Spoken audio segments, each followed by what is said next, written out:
आज मिल्कीपुर के उपचुनाव में अपने कुमारगंज में जो ये कार्यक्रम हो रहा है,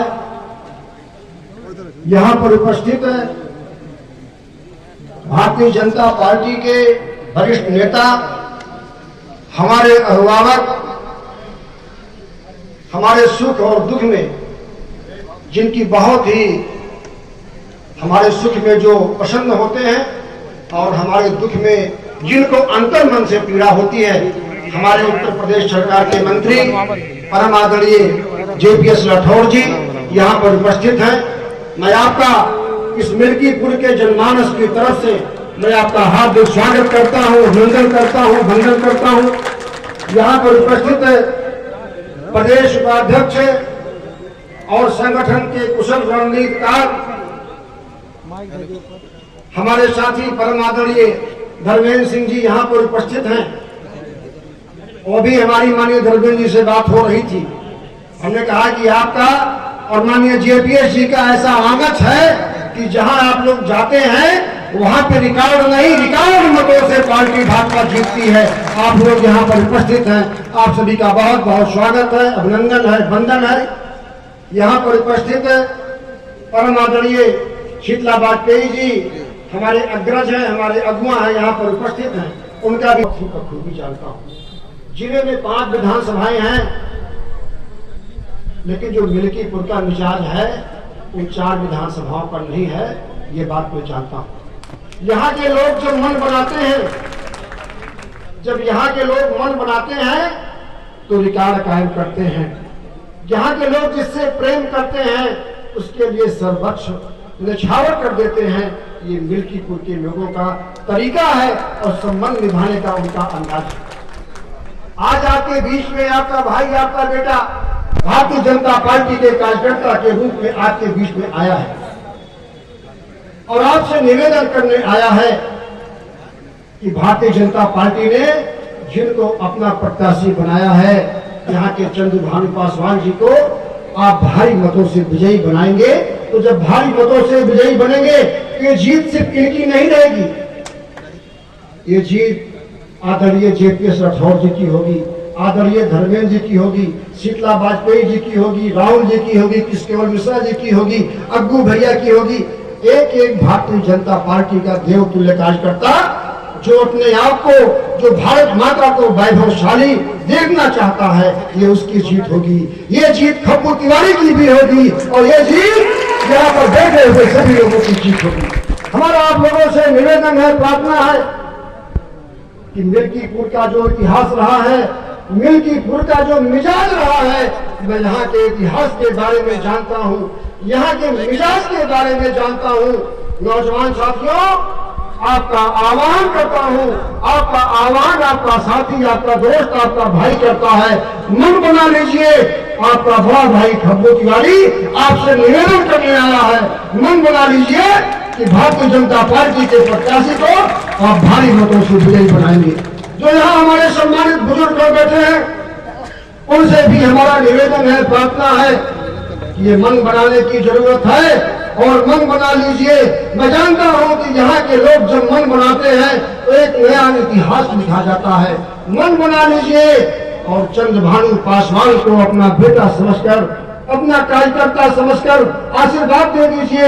ये तमाम भारतीय जनता पार्टी के हमारे देवतुल्य कार्यकर्ता हैं, उनसे भी निवेदन करता हूँ, मन बना लीजिए और अपने आप को प्रत्याशी मान लीजिए।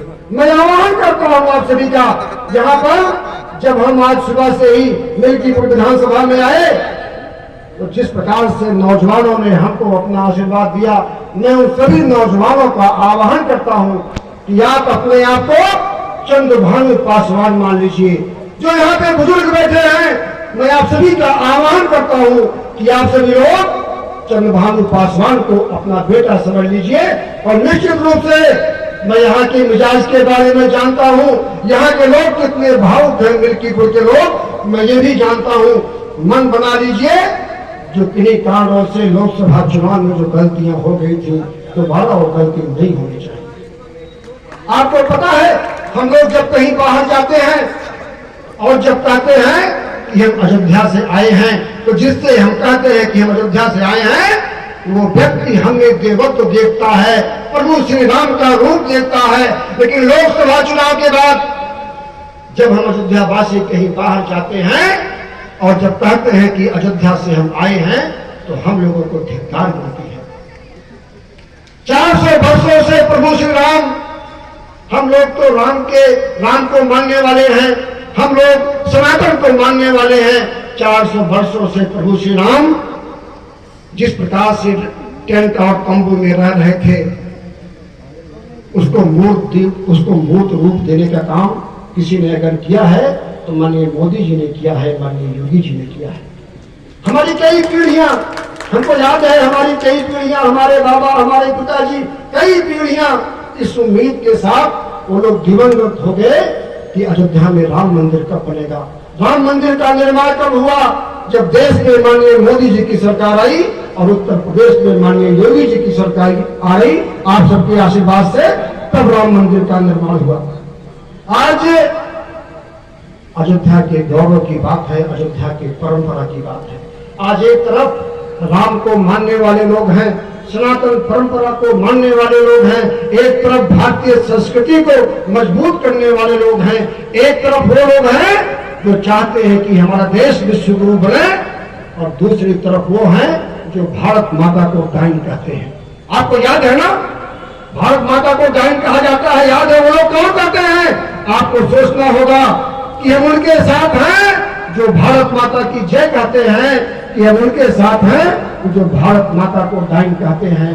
वेद वाक्य है, वेदों में कहा गया है कि माता भूमि पुत्रो हम पुत्रव्याः, ये भूमि हमारी माता है और हम इसके पुत्र हैं, हम इस परंपरा को मानने वाले लोग हैं। उसी परंपरा के मानने वाले चंद्रभानु पासवान जी, जिनको माननीय मोदी जी ने, माननीय योगी जी ने, माननीय सुखदेव सिंह जी ने, माननीय जेपी राठौर जी ने, माननीय धर्मेंद्र सिंह जी ने और भारतीय जनता पार्टी के एक एक ज्योतिर्लिंग कार्यकर्ताओं ने अपना आशीर्वाद देके आपके बीच में भेजा है। ये हमारा आपका कर्तव्य है। ये चुनाव खाली हमारे प्रत्याशी का नहीं है, ये चुनाव भारतीय संस्कृति को मानने वाले एक एक व्यक्ति का है। हमारा आप लोगों से निवेदन है, प्रार्थना है कि आने वाले समय में चंद्रभानु पासवान जी की जीत तो आप इतनी बड़ी संख्या में आए हैं, ये तय ही है, लेकिन जीत से काम नहीं चलेगा। अयोध्या का अपमान हम लोग देख चुके हैं। मिल्कीपुर की जीत, ये पूरा देश मिल्कीपुर को देख रहा है। हमको आपको दिखाना है कि मिल्कीपुर की जीत ऐतिहासिक जीत होनी चाहिए। जो कहीं से लोकसभा में हमसे कमी रह गई, इसको सूद ब्याज समेत चंद्रभानु पासवान को हम लोग विधायक बनाकर अपनी उस त्रुटि को दूर कर सकते हैं। मैं ये आपसे निवेदन करने आया हूँ। पुनः आप सभी के चरणों में प्रणाम करते हुए, नमन करते हुए, वंदन करते हुए भारतीय जनता पार्टी के प्रत्याशी चंद्रभानु पासवान जी के लिए आपका आशीर्वाद, आपका समर्थन, आपका समर्पण, जो बुजुर्ग हैं मन बना लीजिए, एक तो भारी मतों से विजयी बनाना है। नौजवान साथियों, आप तो हमारी ऊर्जा के केंद्र हैं। जब आप हमको ऊर्जा देते हैं, आपकी ऊर्जा से ही हम लोगों को ताकत मिलती है। आपसे निवेदन करता हूं, इस चुनाव को अपने हाथ में ले लीजिए और चंद्रभानु पासवान जी को भारी मतों से विजयी बनाकर विधानसभा में भेज के काम करेंगे। यही मैं आपसे निवेदन करने आया हूं। इस विधानसभा को माननीय मुख्यमंत्री जी ने कटे